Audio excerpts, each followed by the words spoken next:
Hello students. Hello students.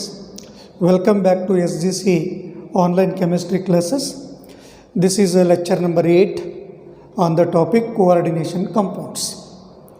Well, dear students, in the last video we have concluded the last video with the heading on the basis of VBT. He explained the hybridization, geometry and magnetic property of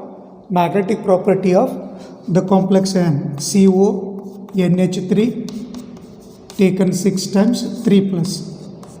So cationic complex, which is hexamine cobalt 3 ion, hexamine cobalt 3 ion, whose hybridization, in which we have noticed the hybridization was D2sp3, geometry octahedron, and the magnetic property was since no unpaired electron, it was a diamagnetic. This over. Now the continuation of application of VBT. Let's take the second example. What is this? Question remains the same. Second example, with the help or on the basis of VBT, explain hybridization, geometry and magnetic property of this anionic complex, which is COF6 3 minus, nothing but hexafluoridocobaltate ion. Let's discuss the nature, hybridization, geometry and magnetic property of this complex ion. Well, students, again in this complex the cobalt is in the +3 oxidation state. You know, x minus 6 equals to minus 3, x minus 6 equals to minus 3, that means x equals to +3. Cobalt, you have to start with cobalt in the given complex COF6 3 minus is in +3 oxidation state, and its outer electronic configuration is argon noble gas core 3d6 4s2 27 3d7 4s2, but 3 of the electrons were lost. 3d7 4s2, if 3 electrons removed, that becomes 3d6 4s0. 3d6 for outer electronic configuration of cobalt in the +3 oxidation state is argon core 3d6 4s0. Now orbitals of cobalt 3 plus ion, orbitals of cobalt ion can be represented as, same kind of explanation can be represented as, see, 3D.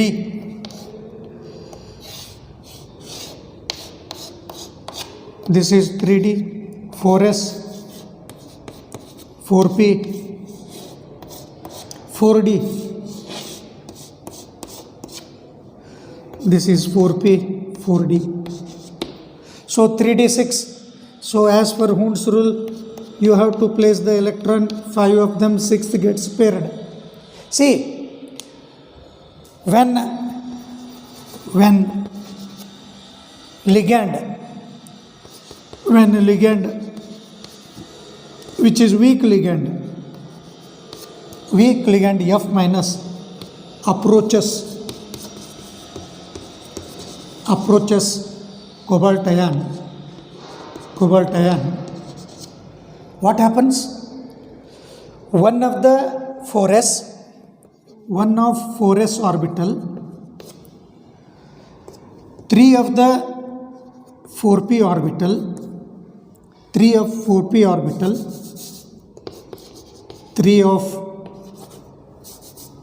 orbital and 2 of 4d orbitals undergoes sp3d2 hybridization, undergoes sp3d2 hybridization to give equivalent 6 sp3d2 hybrid orbitals. Let me write. So 1 of the 4s, 3 of the 4p, and 2 of the 4d. So these 1 of the 4s, 3 of the 4p, and 2 of the so this is the sp3d2 hybridization. As a result of this, 6 sp3d2 hybrid orbitals gets formed. So these are the 6 sp3d2 hybrid orbitals of the cobalt ion. So with this vacant 6 sp3d2 hybrid orbitals, there are 6 fluorido ligand. The hybrid orbital of the central metal atom overlap with the orbital of the fluoride ion. So these hybrid orbital, they can make overlap with the orbital containing lone pair of electron of the fluoride ligand and forming sp3d2 and ligand p orbital. So that is metal ligand coordination bond. So using these 6 sp3d2 hybrid orbitals, the hence 6 fluoride ligands make 6 coordinate bond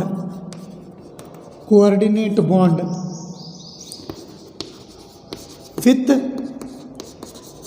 6 sp3 hybridized orbitals with 6 sp3d2 hybrid orbitals. Thus you can mention, so you can, these are the lone pair of electron donated by the ligand fluorido. 1 2 3 4 5 6th one. So this completes the explanation for the hexafluorido cobaltate ion. Now finally, what you have to conclude, see what is the, after looking into this, the 3 points is to be concluded clearly. What is the type of hybridization? Hence you have noticed what is the type of hybridization in the complex ion. It is sp3d2 and what about the geometry? The geometry is octahedron.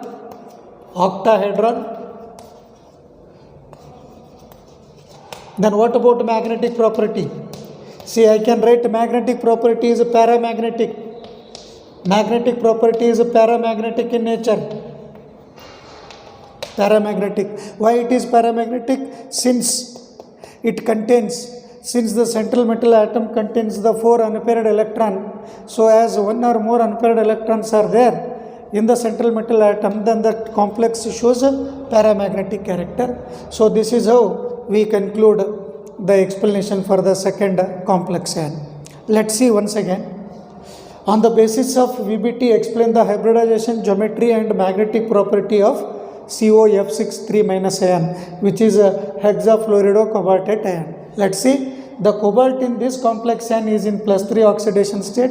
Therefore, the outer electronic configuration is argon core 3d6 4s0. The orbitals can be represented by the box representation 3d6, so 4s, 4p, 4d. Now, since fluoride F- we considered as weak ligand, but in the earlier NH3 was strong ligand that influences to have the spin pairing. Here you cannot see the spin pairing. This unpaired electron remains as such because it is a weak ligand. Fluorido is a weak ligand no spin pairing takes place. Instead, see what happens, the one of the 4s, 3 of the 4p and 2 of the 4d, they undergo hybridization to give the 6 sp3d2 hybrid orbitals, which are directed or oriented at 6 corner of a regular octahedron. These 6 hybrid orbitals, they were oriented towards the corner of a 6 octahedron. The hybrid orbitals of the central metal atom, which overlap with the orbital containing lone pair of electron with the fluoride, forming the 6 coordinate bonds, resulting in the formation of a complex. See here, thus resulted complex will have the hybridization sp3d2. Geometry is a hybridization. Magnetic property, it shows the paramagnetic character because of the presence of unpaired electrons in the central metal atom. And further, since outer d orbitals are utilized, this complex is said to be a outer orbital complex. When it is an outer orbital complex, which is said to be high spin complex. But in the earlier CONH3 6 times 3 plus, we have seen the 2 of the inner orbital d orbitals are utilized. Those complexes, as from the postulate, if n-1 d orbitals are used, inner orbital complexes, low spin complexes. If outer orbital complexes are nd orbitals are utilized, then it is said to be outer orbital complexes, same as high spin complexes. So this is what regarding the explanation of this complex end. Let's take the third, more 2 of the examples over. Let's take the third application part, which is third example. On the basis of VBT, explain the hybridization geometry and magnetic property of NiCN42-. This is nothing but a tetracyanidonyclate 2 ion. Tetracyanidonyclate 2 ion. Let's see. What is the oxidation state which you have to find out here? See, it is X. Since it is a negative ligand, -1, -4 equals to -2. Which implies X equals to +2. That means nickel is in the +2 oxidation state. So let's write in this complex nickel in the complex NiCN4 2- is in what? +2 oxidation state. And its outer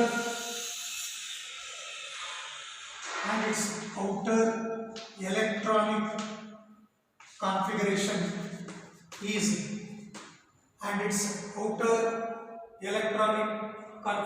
is see, nickel with atomic number 28. You know what is the atomic number of nickel? Z of nickel is at 28. So 28 means 3d8 4s2. But it is in the +2 oxidation state. Therefore, it is argon core. 2 of the electron removed, which is 3d8 4s0. So orbital of Ni2 plus can be represented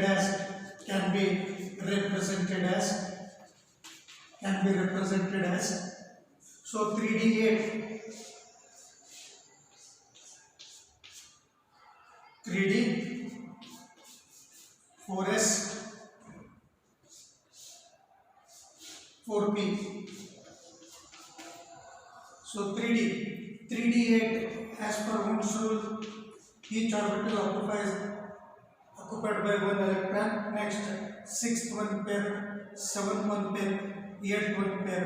So there are 2 unpaired electrons. Now this is 4s and 4p. See, Cn minus, since Cn minus is a strong ligand,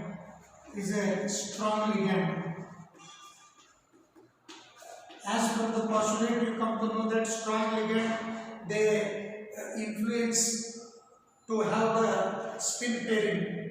So the Cn minus is a strong ligand. What happens? Spin pairing takes place. Spin pairing takes place. Spin pairing takes place.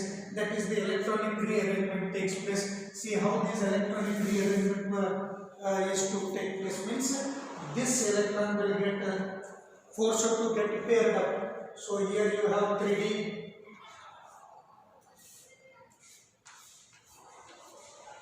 paired. Already you have 3 paired, but this they were forced to pair up, leaving you one vacant 3D. This is a 4s and this is 4p. See here what happens. See one of the 3D orbital and one of 4s and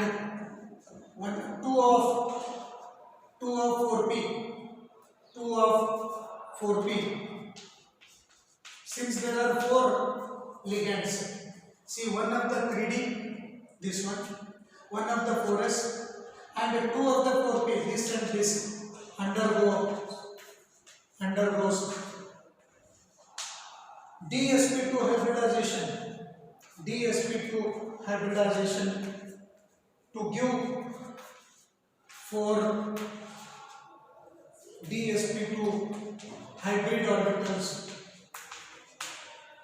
To give DsP2 hybrid orbitals,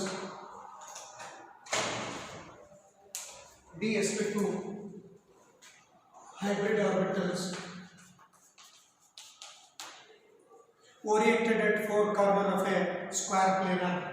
So 4 DsP2 hybrid orbitals. So here you have 4 DsP2 hybrid orbitals. These are the 4 DsP2 hybrid orbitals. These hybrid orbitals of the nickel ion overlap with the orbital of the cyanidoligand to form a coordinate bond. These hybrid orbital overlap with the orbital of cyanidoligand to form 4 coordinate bond. They can overlap, giving you these 4 ligands. Each cyanidoligand donate a pair of electrons. 4 cyanidoligand they donate 4 lone pair of electron with the 4 DsP2 hybrid orbital of the central metal atom, thus resulting in giving you a complex NiCN 4 times whole charge 2 minus. Finally, thus what is to be concluded? Hence, what is the nature of hybridization in the complex? The hybridization of the complex is a DsP2. Then what about geometry? The geometry of the molecule NiCN4 complex ion, which is square planar. Then what about magnetic property? The magnetic property is diamagnetic, since there were no unpaired electron in the central metal ion. These are 2 unpaired. When the ligand approaches, will get paired up. No unpaired electrons, therefore the magnetic property is diamagnetic. Magnetic property is diamagnetic in character. Since inner d orbital was utilized, it is an example of a inner orbital complex, also called low spin complexes. Come on, let's take the 4th and the last example to get the application of to understand the application of what the valence bond theory, which is with a weak ligand NiCl 4 times 2 minus. So what is the name of this complex? This is the fourth example, that is tetrachloridoniclate 2 ion. Tetrachloridoniclate 2 ion. Come on, let's see. Get the explanation for this. Almost the same with the slight difference. Again, oxidation state as calculated for the last example. It is x minus 4 equals to minus 2, x equals to 2. Now I can write nickel in the complex Ni, in the complex Ni, Cl4 taken 2 times 2 minus is in plus 2 oxidation state, and its outer electronic configuration is the same. Carbon number gas for 3d8 4s0. Hence orbitals can be represented as 3d8 4s 4p. So 3d8 3d 4s 4p. So 8 6 7 8 2 unpaired electron. Now here 4s 4p. See, when the ligand, since Cl minus is a weak ligand,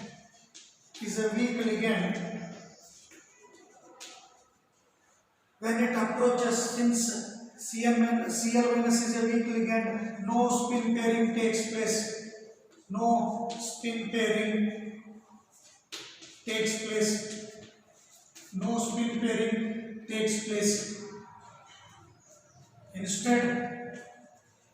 Instead, what happens? 1 4s and 3 4p orbitals.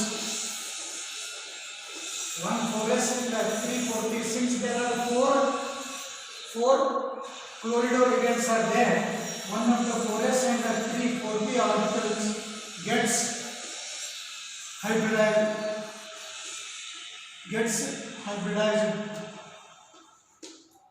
They gets hybridized. 1 4s and 1 4p. Sorry, 3 4p. They get hybridized to give 4 sp3 hybrid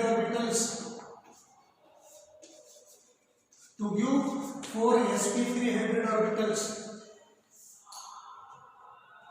As 1 4s and 3 of the 4p, they get hybridized, which will give you 4. These are the 4 sp3 hybrid orbitals of Ni2 plus ion, which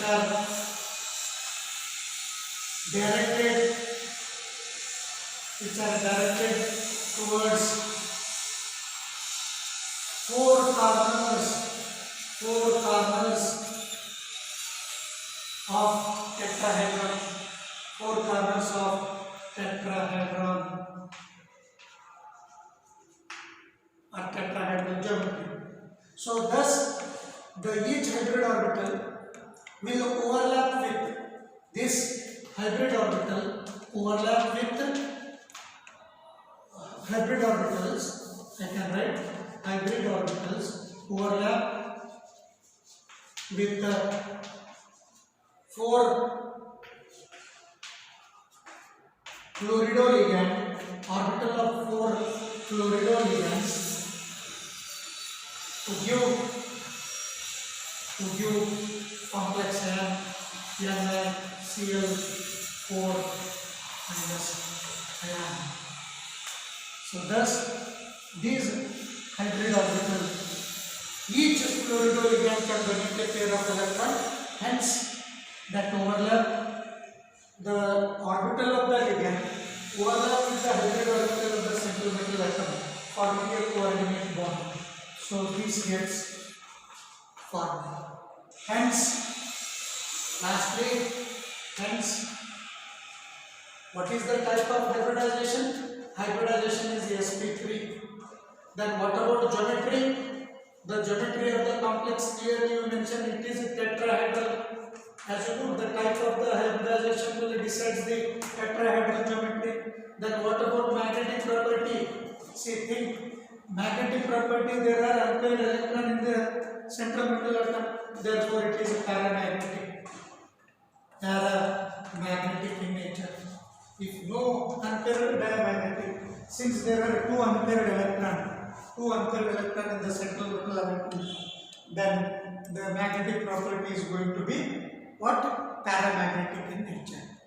So with this we have concluded the application of VBT. So before we go to collect the limitation of VBT, let have glance on those 4 examples at a time, once over the board.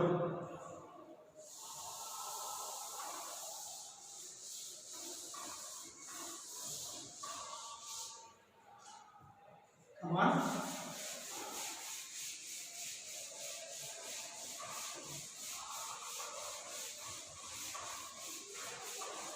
All 4 examples once together. What was the first example? It was CO NH3 6 times 3 plus. Second, CO F6 3 minus. Hexamine cobalt 3 ion, hexafluorido cobaltic 3 ion. Next, NiCl4 times 2 minus, tetracyanidonitrate 2 ion, and the last NiCl4 2 minus, so tetrachloridonucleate 2 ion. These are the 4 examples we have taken to understand the application of VBT. Come on. So what about hybridization of this complex? Hybridization of this complex is what? D2sp3. Geometry octahedral. Magnetic property, since there are no unpaired electron, it is diamagnetic. Then is it inner complex or outer complex? Since n-1d orbitals are utilized, it is an outer complex. Sorry, it is an example of the inner orbital complex. This one. So coming to the second. So what about hybridization of this complex, which is sp3d2? Geometry octahedral. Then what about magnetic property? Since no spin pairing takes place, it is paramagnetic. As the outer d orbitals, nd orbitals are used, it is an example of a outer orbital complex, same as a high spin complex, outer orbital complex. Coming to the third example. So what about third? Hybridization of nickel. In this one is a dsp2.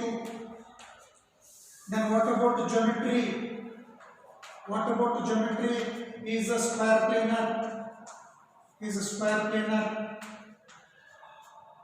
Then magnetic property, it is a diamagnetic since no unpaired electron. diamagnetic. Then it is also an example of an inner orbital. Since one of the n-1d orbital is utilized, it is an inner orbital complex. Inner orbital complex, nothing but low spin complex. Coming to the fourth example, hybridization. Just now we completed 4. Hybridization is sp3. Then what about geometry? What about geometry? Tetrahedral. Magnetic property. Since presence of one unpaired electron, this is a paramagnetic. This is paramagnetic in nature. So since no d orbitals are utilized, neither it is a inner or outer orbital complex, no involvement of d orbital, either n-1d or nd. This is what the glance over the 4 examples collected together. Let have a view on the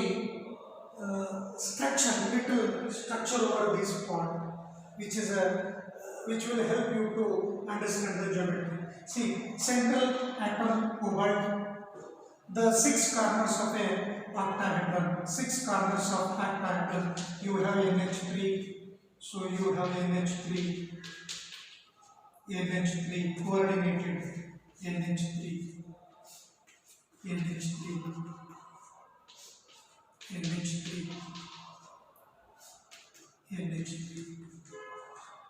So this is what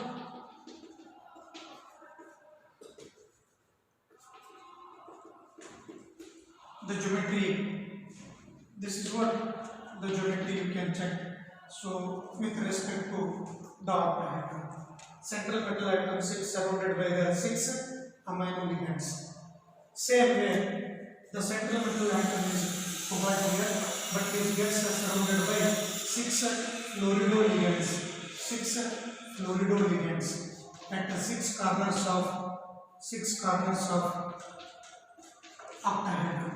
F, and F. You can join this in getting this shape.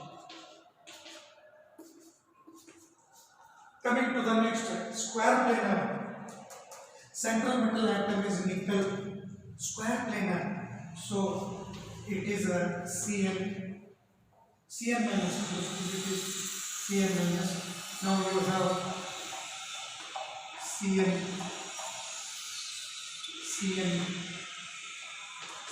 minus. So square planar.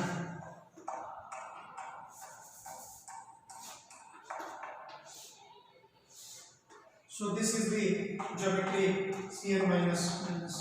You can have Cn minus. So this is square planar geometry for this complex.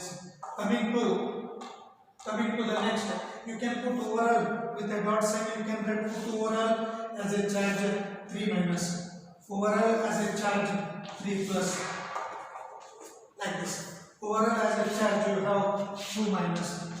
Then coming to this, central metal atom is a nickel, which gets surrounded by 4 fluorido ligands situated at the 4 corners of a regular tetrahedron. That is a Cl. This is how the geometry is, and its overall charge, if you want to write, which is 2 minus. So this is what a clear idea about the 4 examples out of 4. Do remember, compulsory one will appear in the examination. Students, after collecting these examples together collectively, let go to collect the merits and demerits of VPT to conclude this part. Let's collect the merits and the demerits before we go to the next theory, which is a crystal field theory. See, come on, what are the merits of the VPT?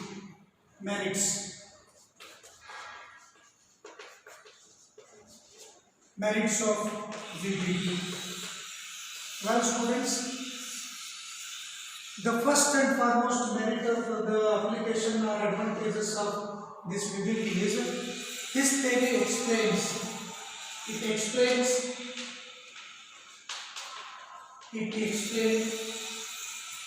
about hybridization and geometry of the complexes. About hybridization and geometry of complexes. Hybridization and geometry of complexes.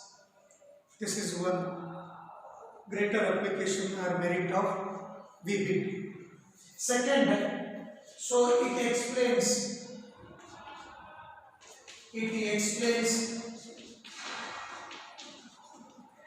clearly about the formation of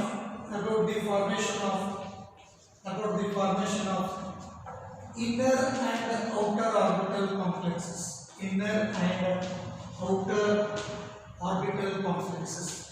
Inner and outer orbital complexes.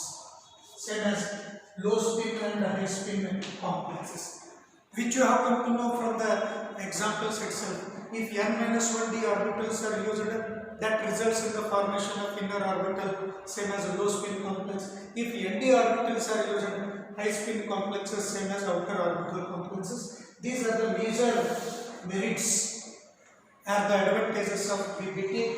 Let take there are a list of demerits, which is a limitations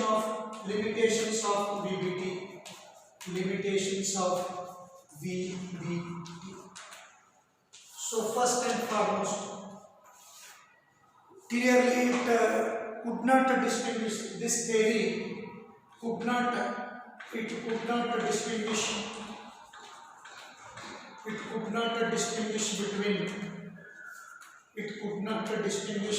between strong and weak ligands. That means it fails to explain about the strong and weak nature of the ligands. Could not distinguish between strong and weak ligands. Second one, so it fails to explain the coloration. Fails to explain about the coloration of complex compounds. So the complex compounds are going to give a different coloration. This was not able to explain by this theory. Then third, it could not give quantitative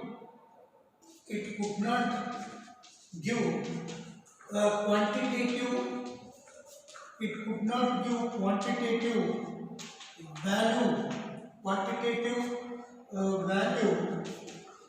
for magnetic property. It could not account quantitatively about the magnetic property. Then fourth point, then it could not explain about the stability of complexes. Not explains about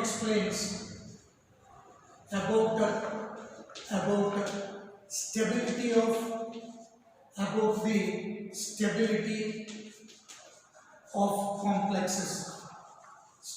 of complexes.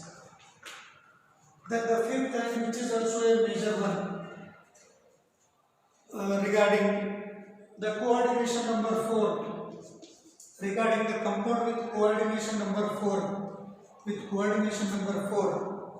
the geometry of the coordination compound with coordination number 4, which was not clearly said or explained, which means that the coordination compound with coordination number 4, it like NaCl4, which is a tetrahedral, with coordination number 4, which is a tetrahedral. Sometimes it is a tetrahedral and sometimes it is a square planar. No clear explanation was given by this VBT regarding the coordination compound with the coordination number 4, when they were going to possess the square planar geometry and when they were going to show the tetrahedral geometry.